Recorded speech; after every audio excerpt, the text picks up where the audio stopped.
Parak Yud Aleph, the 11th chapter of the book of Hosea, changes a little bit from what we've seen recently. Ina'ar Yisrael ve'ohaveho hu u'mitzrayim karati livni. I fell in love with Israel when he was still a child, and I called him my son ever since Egypt. Bnei Yisrael, B'ni Bechori, we know it says in the Torah, Bnei Yisrael, God's first son, God's son. Karu lahem Cain, holchu mipnehem liba'alim yizabechu, v'lafsilim yikaterun. They were called this. They were called my first son, Mamlechet Kohanim v'Goy Kadosh, my people, the ones that I had chosen, the ones who were supposed to be close to me. But what did they do? They went on their own way towards the Ba'alim, towards the sacrifices, towards the foreign images. And as we said earlier in this book, right, when Hosea is told to marry the prostitute, then the word for idolatry very often Baal, master, owner, or spouse. Bnei Israel have left their spouse God; they've gone to the other Baalim. Verse 3, Pasuk Gimel, Vanochi tirgalti le'Ephraim kacham al zeroatav v'lo yadu ki rifatim. I have taken care of you, Ephraim. I've treated you beautifully. I took you into my arms, but you didn't know that I was healing you. B'chavlei adam emshechem ba'avotot ahava ve'yeh lahem kimrimei ol al lichehem. Ve'at elav ochil. I drew them close to me with cords of loves. I pulled them towards me. But they saw it as if I was demanding, as if I had placed a yoke upon them. But I was just trying to give them ochel. I was just trying to give them food. So the wrong message. And it's interesting to think about this, right? But when we talk about partners, talk about spouses, talk about communication mess-ups, mistakes. And here it's almost, Bnei Yisrael, Ephraim specifically, doesn't get that. Ephraim, the northern kingdom, doesn't get God's message of love. Lo yashuv el eretz Mitzrayim v'ashurhu malko ki me'anu lashuv. No, they don't listen. They return to Egypt. The Assyrians are their kings. And this happens because they repent. And we said many times, right, the idea in the Torah, you cannot go back to Egypt. And in the many books, it's the undoing of the relationship between God and the Jewish people. It's moving in the wrong direction. God adopted, as it were, Bnei Israel as his people, as it says here at the beginning chapter in Egypt, and they are going back to Egypt. They're going to be sent to Assyria following the destruction. V'chala cherev be'arav v'chilta vadav v'achla mimo atzotehem. A cherev, a sword, will come down, in a sense like sickness, onto their cities, and it will destroy their limbs, it will devour them, it will eat them because of their plans, because of what they've done. Ve'ami tiluim lemeshuvati ve'el al yikra'uhu yachad lo yiromeim. And why will this happen? Because my people persist in their moving away from me. I try to call them, but they don't get up, right? And this is the sad state that we've seen many times. This is, right, again, the relationship. One person wants to fix the relationship with the other and is calling to them and is trying, and the second person in relationship, again, in this book, it's very much lovers, it's husband and wife, it could be in all other types of relationships. The other one is just ignoring.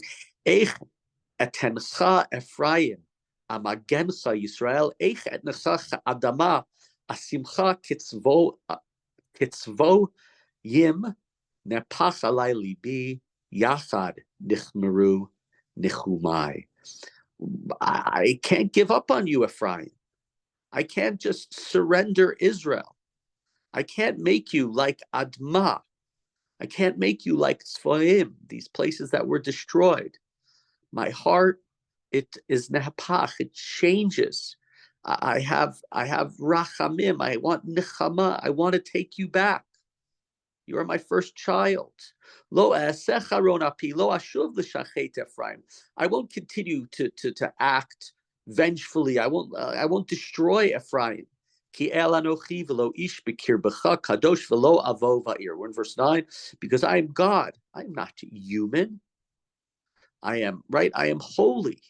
I will not come towards my fury. Interesting to think about, right? Talk about Old Testament justice and that God who takes vengeance and revenge. But here God says, right? The idea of being God is merciful, is kindness, is right, pardoning those. Pasuk Yud, Acharei Adonai yelchu ka'aryeh yishag, ki hu yishag v'yechardu vanim miyam. God will roar like a lion, and they will march behind him. And with that roar, God's children, God's like the Pied Piper, and the children will come. They will come out miyam. They will come out from the west. And this verse is cited early on in the beginning of Masechet Brachot about God roaring like a lion. Yecherdu kitzipor mimitzrayim uchiona me'eretz Ashur v'hushavtim al batehem nu'um Adonai. They will fly like sparrows, like birds from Egypt, like doves from the land of Assyria, and I will bring them back to their homes. This is what God declares, right? I'm more familiar with the image, the idea of the kanfei nisharim, which you've had many times, on the wings of eagles. Here, it's a little bit different.